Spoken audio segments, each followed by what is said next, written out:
성도님들, 예전 제가 이제 대예배 때 느헤미야 시리즈 할 때 이 본문을 가지고 설교를 한 적이 있습니다. 근데 오늘은 또 다른 걸 해야 되니까 열심히 한번 다른 걸 묵상해 봤는데요. 보통 어떤 조직의 수장이 임명되면 대장, 그러니까 그 조직을 책임지는 한 사람에 따라서 그 아래 쭉 움직이는 사람들이 줄줄이 다 바뀌는 걸 볼 수 있습니다. 소위 우리 누구누구 사단 뭐 이렇게 부르잖아요. 정부나 기업뿐만 아니라 심지어 스포츠팀까지 리더가 바뀌면 그 리더와 손발을 맞출 사람들이 쫙 배치가 됩니다. 다 바뀝니다. 그래야 자기의 색깔도 확실히 드러낼 수 있고 또 자신의 하는 일들을 또 속도를 낼 수 있기 때문입니다. 그런데 성도님들, 이런 면에서 보면 느헤미야는 정말 특이합니다. 느헤미야는 뭐 이제 다 아시겠지만 3차 포로 귀한 자입니다. 그런데요, 그 중에서도 대표죠. 근데 참 신기하게도 느헤미야가 함께 데려온 사람들 명단이 성경에 안 나옵니다. 누가 뭐 올 때는 다 누가 왔다 뭐 이런 이야기들이 쭉 있는데 느헤미야는 없습니다. 그런 게. 자기 혼자 온 것처럼 이렇게 돼 있습니다. 분명히 느헤미야가 예루살렘으로 돌아올 때 공식 직함이 예루살렘 총독이었거든요. 그러면 지금 올 때 어떻게 해야 됩니까? 자기랑 손발 맞는 사람들 막 누구 좀 뽑아와서 데려와야 되지 않습니까? 거기다가 느헤미야가 와서 해야 될 일이 엄청나게 중요한 일이잖아요. 그럼에도 그런 사람들의 명단이 내가 누구를 데려왔다, 누구와 함께 했다, 이런 명단이 한 명도 없습니다. 왜 그랬을까요?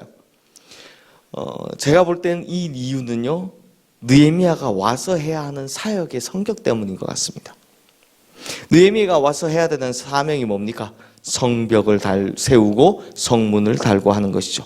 근데 이 일을 해내려면 어떻게 해야 되냐? 어떤 특정인들, 그냥 누군가를 데리고만 하는 것이 아니라 먼저 와 있던, 즉 모든 사람들, 예루살렘 모든 백성들, 이스라엘 모든 백성들의 마음을 모아서 해야 되는 게 이게 중요했기 때문입니다. 사실 성벽을 쌓고 성문을 다는 일은 나라를 다시 세우는 일이잖아요. 그런데 자기랑 몇 명만 해서 됩니까? 그게 아니라 모든 백성들의 마음을 모아야 그냥 성벽 쌓고 성문 달고가 아니라 이 나라를 다시 세울 수 있다고 생각을 하는 겁니다. 그래서 느헤미야는 사람 명단은 거의 나오지 않습니다. 단 뭐가 나오냐? 나무와 목재 등등등등 성벽과 성문을 세울 재료들만 들고 왔다라고 기록이 되어 있습니다. 결국 보기에는 성벽과 성문 재건의 사건이지만 그 이면에는 이스라엘이라는 정체성을 새로 세우는 사건이라는 거죠. 그래서 오늘 우리가 이게 다 읽지 못하고 대표로 1절만 읽었지만 느헤미야 3장에는요 이 일에 동참한 사람들 명단이 쫙 나옵니다. 그러니까 이제 느헤미야가 와서 이 사람들을 설득시켜서 같이 하게 된 사람이죠. 그 중에 먼저 1절 말씀을 보시면 대제사장 엘리야십을 중심으로 한 제사장들 명단이 나오죠. 사실 성도님들, 이게 그때 제가 이거 설교할 때 이 1절 가지고 뭐라고 했느냐, 엘리야십이 사실은 느헤미야하고 좋은 사이가 아닙니다. 나중에 보면 느헤미야를 죽이려고 할 때 동참했던 사람이 엘리야십이죠. 그런데도 맨 위에 이름을 써줬다. 그때 제가 했던 설교는 그거였죠. 그만큼 느헤미야는 예배를 중요하게 생각했다. 왜? 이들이 세운 양문이 결국 뭐기 때문에 성전으로 들어가는 제물이 지나가는 문이었기 때문에 제가 그렇게 설교한 적이 있는데요. 그 대제사장 엘리야십을 중심으로 한 이 제사장들이 성문 세웠다라는 이야기가 나옵니다. 이 사람들은 원래 있었던 사람이죠. 사실 뭐 제사장들이 무슨 저도 그렇지만 무슨 공사나 한번 제대로 해봤겠습니까? 못질이나 한번 제대로 해봤겠습니까? 평생에. 그런데도 이들의 마음을 모아 지금 이 성벽을 세우고 성문을 다는 일에 동참했다라는 겁니다. 그 외에도 막 9절에는 예루살렘 지방의 절반을 다스리는 후르의 아들 르바야, 그리고 12절에는 또 예루살렘 지방 절반을 다스리는 할로에스의 아들 살룸과 그의 딸, 이렇게 예루살렘 지방을 반으로 뚝 잘라서 양쪽을 다스리고 있는 이렇게 지체 높은 두 사람도 함께했다. 양쪽인데 보통 양쪽이면 사이가 안 좋잖아요. 그럼에도 이 사람도 참여하고 이 사람도 참여하고 있다라는 겁니다. 그러니 제사장부터 지체 높은 사람들까지 오늘 성경에 다 제가 다 읽진 않았지만 느헤미야가 얼마나 그들을 잘 감동시키고 또 그들을 함께 하자라고 설득을 잘했으면 이 사람들이 전부 다 참여했다라는 걸 볼 수 있습니다. 그리고 좀 특이한 거 보면요. 5절 말씀에 보면 우리 5절 함께 읽겠습니다.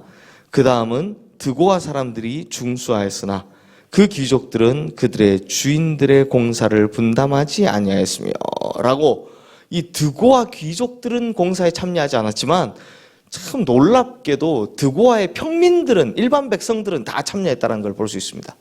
이것도 뒤에 우리가 느헤미야 뒤에 보면 알 수 있지만요. 드고아 귀족들은 느헤미야의 정적이었던 암몬 사람 도비아와 연관이 있거든요.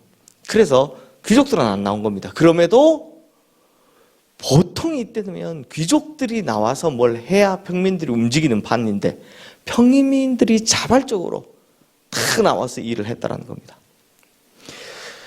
성도님, 제가 이걸 보면서 참 느낀 교훈이 있습니다. 교회가 이렇게 했구나. 이래야 되는구나 라는 겁니다. 사실 손발 맞는 사람들하고만 일하면 편하죠. 마음도 편하고 일도 잘 될 겁니다. 하지만 교회는 그런 곳이 아닙니다. 느헤미야처럼 모두를 감동감화시켜서 하나님께서 주신 사명을 함께 이뤄가는 공동체가 바로 교회 공동체이기 때문입니다.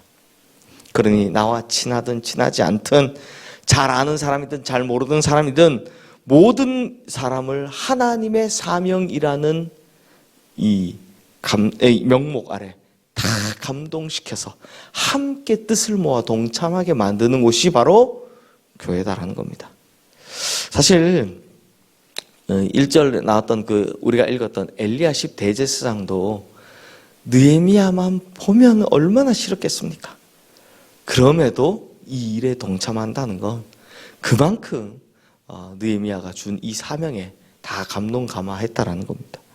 그러니 우리가 오늘 배울 수 있는 게 뭡니까? 지금 내 옆에 있는 교인이 내가 좋든 싫든 다 하나님께서 함께 하라고 보내신 교인들이다 라는 겁니다.